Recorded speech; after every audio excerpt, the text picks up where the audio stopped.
Hello and welcome back to the Spotlight Games podcast. Today we're going to be reviewing the newest entry in the Horizon series, Burning Shores. Xbox is apparently working on a mystery game and will be for the next decade. And Call of Duty is getting a board game for some weird reason. So we're going to talk about video games that should get a board game instead. Joining me as always, my sweet dumpster boy. I mean, you can just look at him and tell what a sweet boy he is. Oh, Kamen Darty. brother. Come on, brother. How you doing? Oh man, I'm doing all right. I'm doing good. How's he doing all right? I'm doing good, man. Yeah. We put a house under contract. Under contract. This is news to me. It is. We put a house under contract. Here's the thing. Here's the big catch. We still have the inspection. Yeah. So when this episode goes live, when everyone at home is listening, they're driving to work, guess what? The inspection is probably going to be taking place. Yeah. And who knows how this is going to shake out in the end. Tell you what, the guy who inspected our house missed a fucking bunch. So let's hope that your inspector is a little better than ours was. Fuck. Yeah. I was worried that he would find a bunch of shit, but well, I mean, you do want him to find anything, but yeah. But the experience I didn't like was being like, hey, a year later, these things are wrong. And like the inspector should have found them. But hey, I don't need to bring this bad energy into this. It's all positive vibes. Kayla in the chat, congrats. Home buying is so stressful. It is so stressful. Okay, so here's the thing. Here's the thing I'll say. Everyone told me the most stressful time of your life is the day you get married. Don't get me wrong. It is stressful. This is months. Yeah. Of that same level of stress. Every little detail, every little document, you want to make sure everything is 100% certain. Yeah. Here's the thing. Got married. Wasn't really even concerned about the whole like getting married part. Buying a house though, I'm like super concerned because I'm like $300,000 for a house is probably more than a divorce. I mean, if you were spending $300,000 in a divorce, you got some fucking problems, I think. Or you got some money. Well, you got money for sure. I don't have money, so mo money, mo problems, I think is what they say. That's really funny. Hopefully the person that's selling your house, if it goes through, isn't a total piece of shit. I shouldn't be saying this publicly, but I've had a lot of problems with my house. Nothing could happen. Kamen, we have a lot of video game stuff to talk about because this is the Spotlight Games podcast where each week we spotlight the latest and the greatest in the world of video games. You can get it by subscribing to our YouTube channel at Spotlight Games Pod or by searching for Spotlight Games in your favorite podcast app. And hey, you can be on the show by tuning in as we record live Tuesdays at 8 p.m. Eastern time on twitch.tv/Spotlight Games Pod. So be sure to follow us there so you're notified when we're going live so you can be part of the conversation, or you can be on the show by asking to be on the show. Yeah, you want to just like be on the show, just be like, hey. You know, it's so crazy to me. I want to be on the show. When people are like, oh man, thank you so much for letting me be on the show. Because we have like all these people coming on to STC all the time. We have all these guests and whatever. They're always like, oh man, thank you so much. Thank you so much. I'm like, bro, all you literally had to do is just be like, hey, do you mind? I'm like, fuck no, man. Easy stuff. Correct. So yeah, this is a reminder. If you ever want to come on the show, you're more than welcome to. We have Kamen just stepped away. He has no idea I'm saying this, so I'm going to plug STV while he does that, and then he can plug STC. So this week, or last week rather, we had a new episode of Spotlight TV. We're covering this last season of Succession.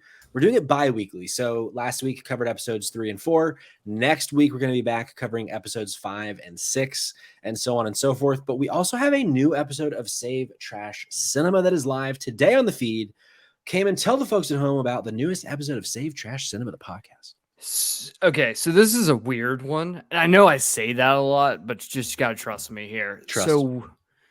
We had a special guest on this week's episode. His name was Andy Marshall Roberts. Now, Andy Marshall Roberts is currently finishing up writing a book about the UK's video nasties. If you've never heard about the video nasties, this episode is very different than a normal episode we do for STC because instead of covering a movie, we're covering history. I wasn't on this episode, and I think it's one of my favorite episodes that this podcast has done because I learned so much listening to it, and it was a really fascinating interview. So yeah, this is my endorsement as someone who was not on the episode. to go listen to Yeah, today's episode of Say Trust to Know. It's also got a really cool name. It's called From Panic to Parliament: The History of the Video Nasties. It's a pretty cool name. Pretty cool name. That was like, it was like an inspiration moment. But yeah, basically, I just like, look, I recommend, like, if you know nothing about what the video nasties are, or like why this is incredibly topical for what's happening in the United States today, go listen to this episode. It is like a historical deep dive.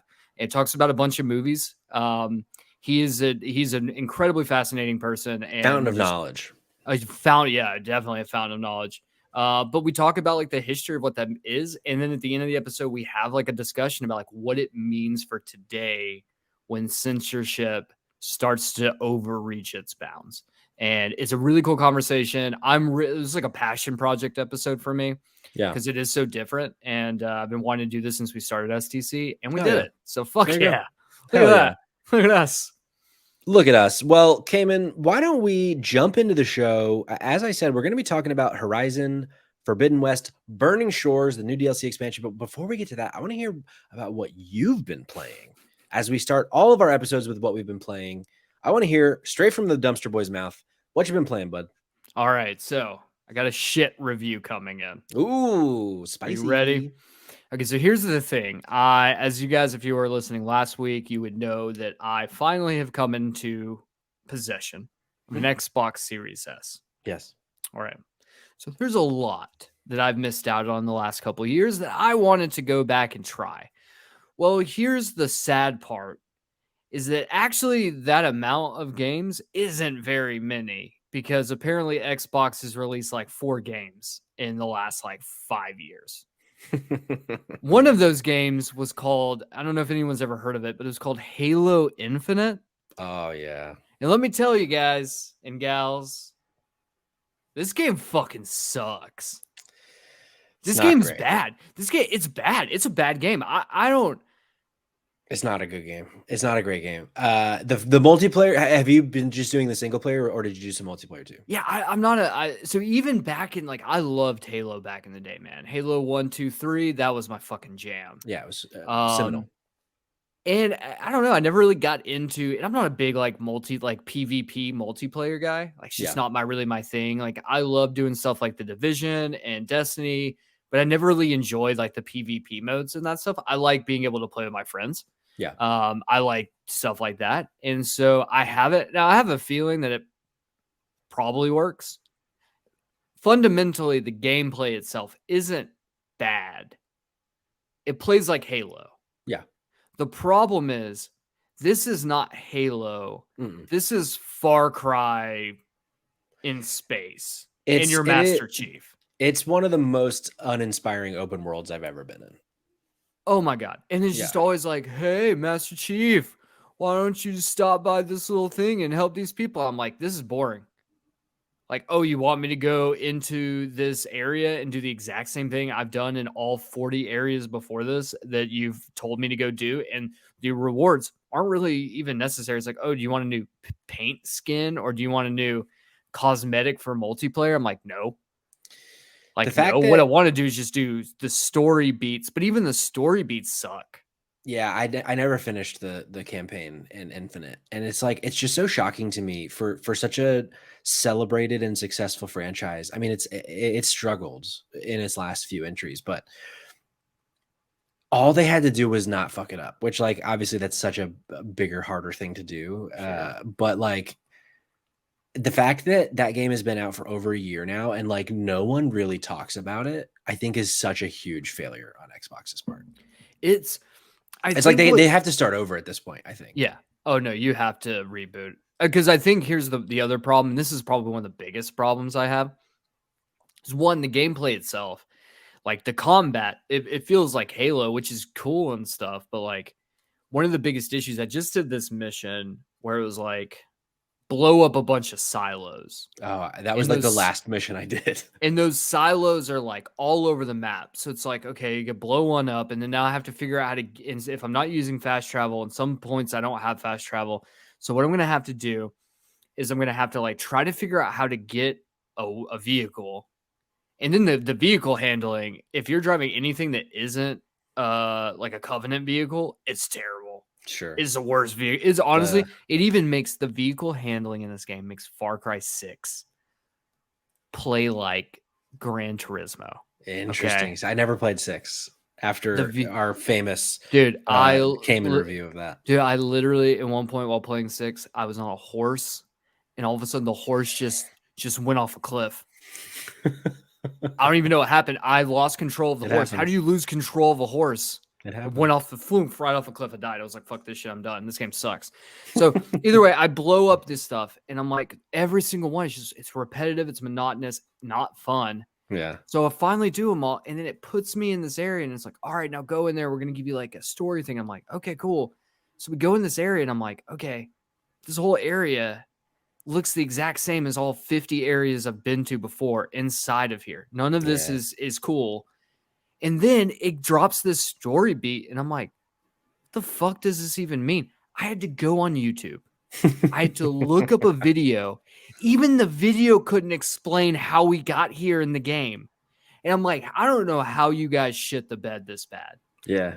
And I think the thing is like, I think 343 knows what they're doing on how to make combat feel good. Yeah. And make it work.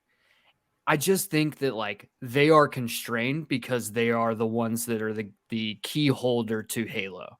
Yeah. And like I think these developers, and this is like a shout out to the developers and being like, guys, you guys are incredibly talented. But like I think you guys are better off like maybe putting a pause on Halo for a hot minute and like doing something else. And then go back to Halo if you're feeling like there's something there to make this something better. Cause like the Halo formula I don't think it really works anymore. Well, I think so. When the multiplayer beta dropped, I had so much fun with it. And the multiplayer did well at first, but then they just like didn't support it. They didn't really add a whole lot of new stuff. And its battle pass was like totally fucking like kind of gotcha bullshit. And so I feel like what they should have done, because the multiplayer played really well, but they wanted to not be Fortnite. But if they had just done a battle royale mode and made it a multiplayer only game, I feel like it would be a lot more successful than it is. Yeah. Because then there'd be so much time that they would have been able to not devote to a campaign that they could devote to more maps, more modes, more like a whole plan in terms of seasons and things like that. And I feel like they tried to, because you can't even do couch co-op in this game. So it's like, if you can't do like one of the most like important features to the Halo franchise on its campaign side is the couch co-op, multiplayer co-op shit. And you can't even do that. So it's like, well, what's the point of a campaign? Because like the campaigns are rarely fun in solo play by the majority's opinion standards. I'm sure. I mean, there are people out there might be people listening that are like, it's my favorite campaign of all time alone. Sure, everyone has an opinion, but the majority opinion is campaign is more fun with another person. And the fact that you can't do that, and they have said we are not going to support it, is such a fucking miss. It's tough. It's tough. This whole thing is tough. I think that the one good news situation here is that because we are buying a house, one of the things they told us was we were not allowed to spend money on extraneous bullshit that we don't need. So now I can't spend any money until this house closes. And so now I'm just stuck. So I'm just going to have to ride the wave. Either that or I'm just going to spend the next month playing nothing but Power Wash Simulator, which like, honestly, I'd do it. I'd take it. Yeah. You know, I will say there is something I do want to point out. Completely unrelated to this. It's not something I've been playing. Some my wife has been playing. Okay. Sydney has been playing Breath of the Wild.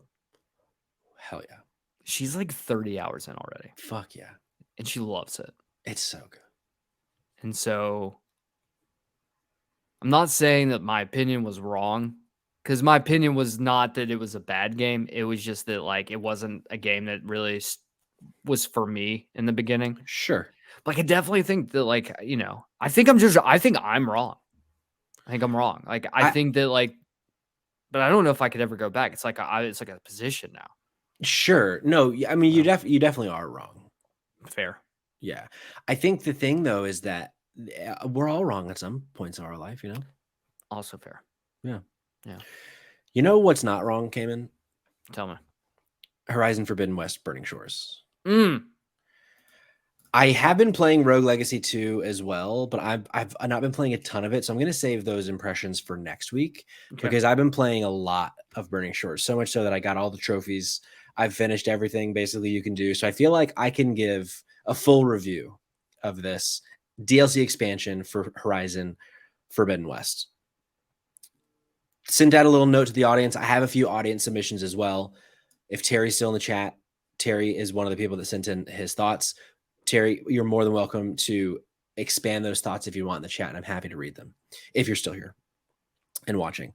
But the thesis here is this is how the game should have ended. Burning Shores should have been there from the start, and it should have been you finish like the stuff in San Francisco and then you go down to LA and finish the game in LA, because I think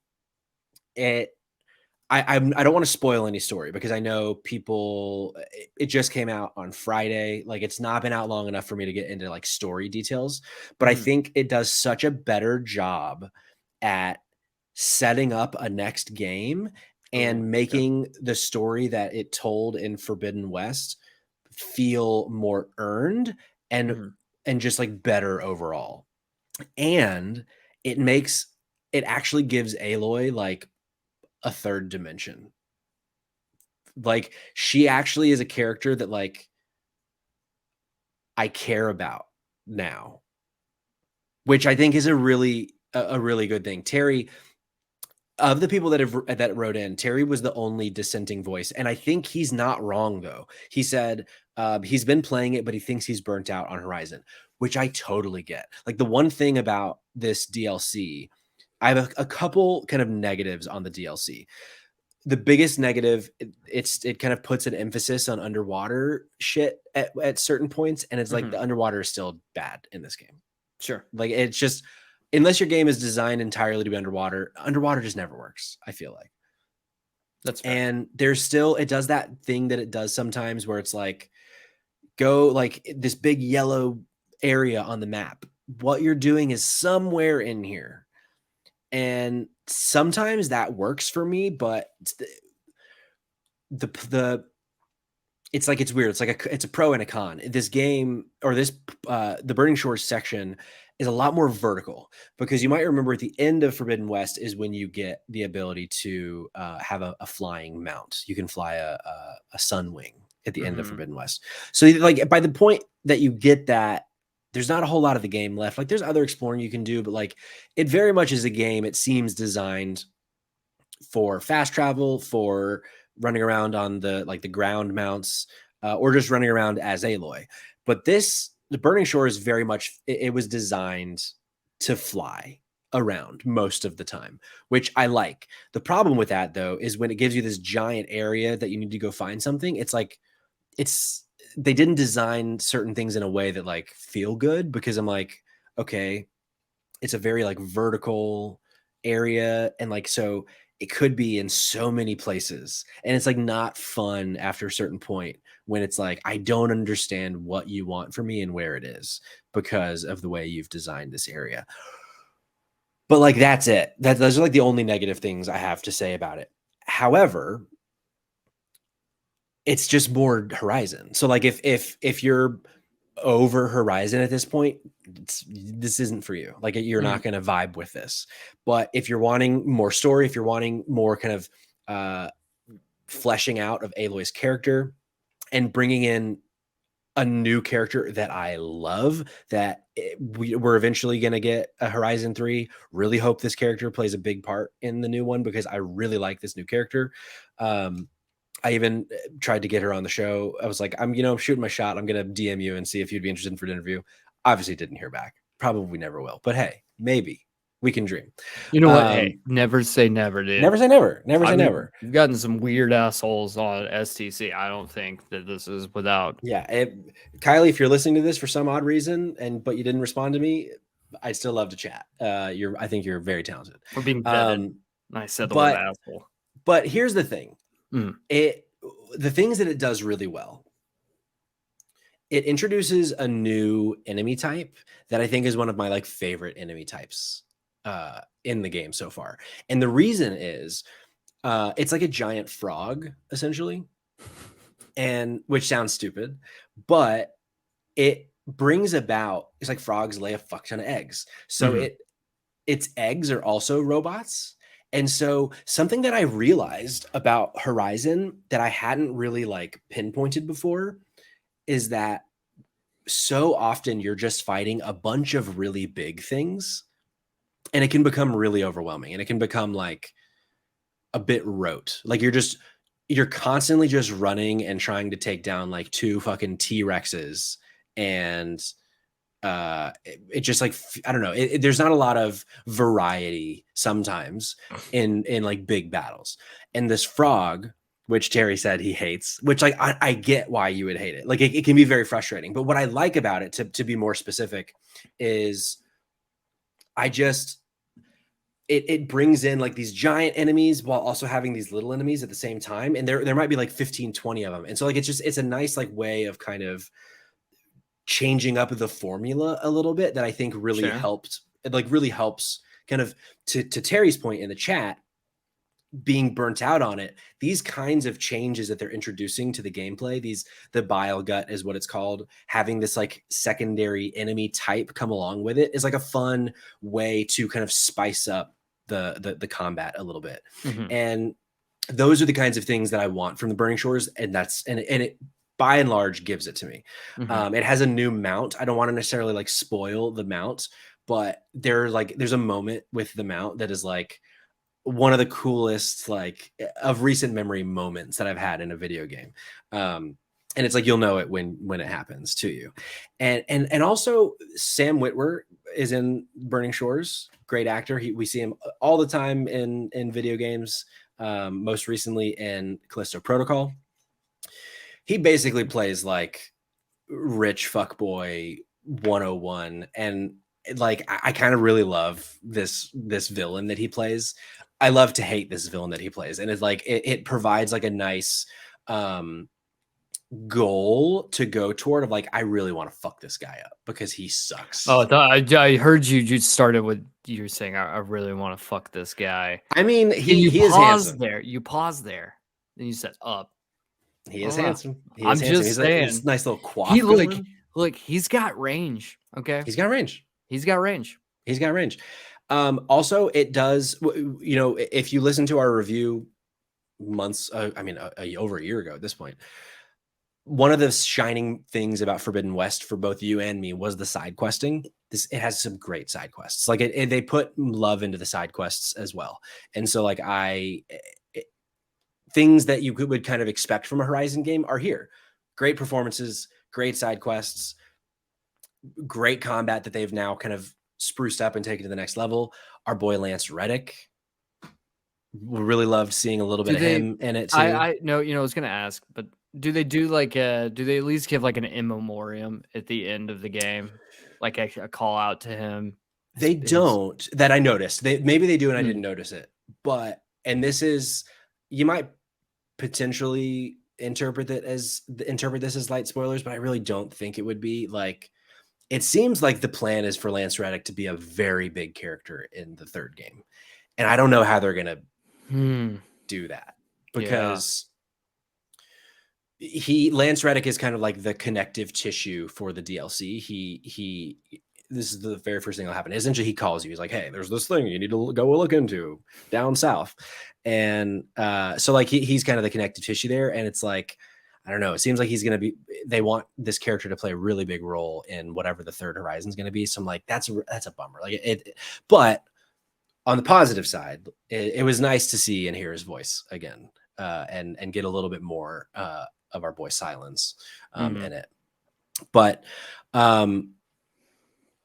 I want to bring Terry in. He wrote a little bit more. So I truly wish the DLC was integrated into the story. That's my biggest issue. It introduces new characters that fit into the world so well and would have definitely added about 10 to 15 more hours to the base game. I haven't finished the DLC because I'm feeling kind of burnt out. Had I been able to experience this during the base game, I think I'd feel differently. I think you're totally right. I think if this was for people that are going to jump into the game now for the first time from the very beginning, they will like, it'll flow really nicely for them, because in case you don't know, you can't play the DLC until you finish the main story. Sure. And so it is basically like an epilogue, like a 10-hour epilogue, that, you know, as Terry said, introduces new characters and tells a really cool story. But so I hadn't played it since last February. Terry, I'm not sure when you played it, but for me, that like 14-month gap was enough for me to not feel burnt out. But if Horizon 3 were to be announced tomorrow to be coming in the fall, I'd be like, I don't need it right now. Like I can take some time for the next Honestly, Horizon. I kind of like, I know it's been like a year already since the game launched. It's been a year since I platinumed it. And I'm like, yeah, I don't know. I could go a couple more years, honestly. Yeah. Which I think like that's what works. I think that's like, not to circle back to the whole Halo problem, but I think a problem that Sony doesn't have is that they can let their IPs breathe. So something like Horizon, you can let it breathe for a couple of years or a few years. Yeah. And then people are really excited when you announce the third, you know, whatever the sequel is or XYZ, kind of like Spider-Man, where it's like, we've had enough time between Miles Morales and the upcoming Spider-Man 2 that like, I don't feel like I'm going to have Spider-Man fatigue unless it's me going to the movie theater to watch another Spider-Man movie, which yes, that is indeed fatigue, not for Spider-Man, just because please stop making so many movies. Sure. I can't do in TV shows. Just take some time off, guys. Sure. But like that's so I feel like that's something that they have going for them. Where I don't know if Microsoft necessarily has the luxury to be like, we can take we kind of have to, like, you can't not be working on Halo right now, right? Sure. So I can understand the two. I also can understand the issue of just like open world fatigue.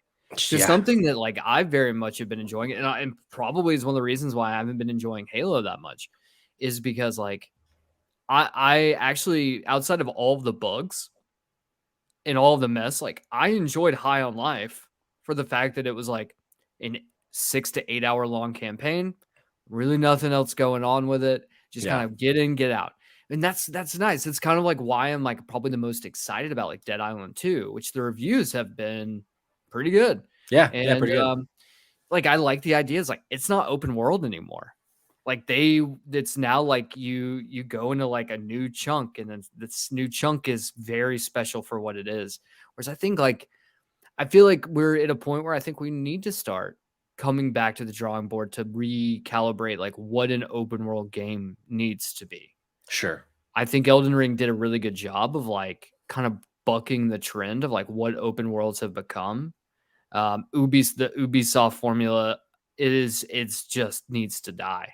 Yeah. Like we need something fresh, something new. I don't mind the idea of like having a game that like all my buddies get into. We play for a long time and we have, you know, reasons. That's why I liked Division so much. Is because like I could just jump in. It didn't really feel like an open world game where it was like go here and liberate this camp. And then go here and do the exact same thing, except we're not going to call it liberating a camp.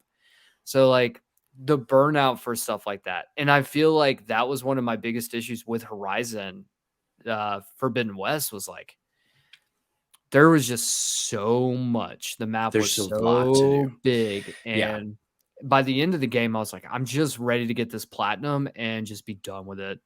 Like, I like will say, no, like in Burning Shores, there is a lot of fluff in it. Like there's like these camps of humans and things like that, but they do introduce a few collectible types that I was really impressed by. And like it's things that you hadn't done before in Forbidden West, because they're kind of mount focus is the one that I'm specifically referencing. And that's the kind of shit that Horizon 3 needs to lean into and figure out, because by and large, everyone liked Forbidden West, but no one was like, this game is the moment. This game is the reason to have a PS5 or to have a PlayStation in general. It's just a really good open world game. And I feel like for Horizon 3, I don't know that will be good for the brand if Horizon 3 is just, it's good again. I feel like and maybe it's fucking somehow going to space. Like, I don't know what it is, but it's like something that to change up the formula more than just, okay, now we're going even more south. Now we're in Mexico, or now we're like in Arizona or whatever. More than a new location, I feel like we need a little bit more of something, from like a deep like gameplay systems perspective. Not, getting rid of what has made this franchise successful. There, people do play this game for a reason, but I feel like, Burning Shores for me was a good kind of stepping stone of being like, this can be different in ways. Now I want to see how can it be different in even more ways, and like how can you evolve the formula even more than you already have. And so, yeah, and I want to bring in a couple other folks from the audience, that wrote in. Live from Between Two Gamers, another gaming podcast on the internet. I finished the story, but there's still stuff to explore, so I'm not done playing it, but I'm really enjoying it so far. So, another positive sentiment there. And then Gray, friend of the show, and PSVR correspondent for Spotlight Games, says, I love it, but I'm still trying to figure out why it's PS5 only, though, which I thought was interesting. That the idea of it being PS5 only. I think the easy answer is probably, if you're only making it for the PS5 version, it's less work. But I do think there is a lot happening in this game, more so than in Forbidden West. Like, there's like a whole like lava situation, like there's a volcano, and so like just from like artwork and like not graphics isn't the word I'm looking for, but like the things in the world, I think there's just like more going on. And this, I kind of was alluding to it a little bit, this section of the game is just a lot more vertical, even in combat. Like, it kind of, there are multiple times where it's like, I need my mount kind of circling, because there are times that I need to jump up, use that to fly in the air so that I can kind of get above enemies and slow things down and kind of get some distance. And so it kind of, that kind of verticality, I think, might be one of those things that, like, because so much is going on, maybe the PS4 couldn't handle it. But and I also just think it's like, all right, it's time to move on, kind of thing. I think it is the other one too. You know what I kind of miss?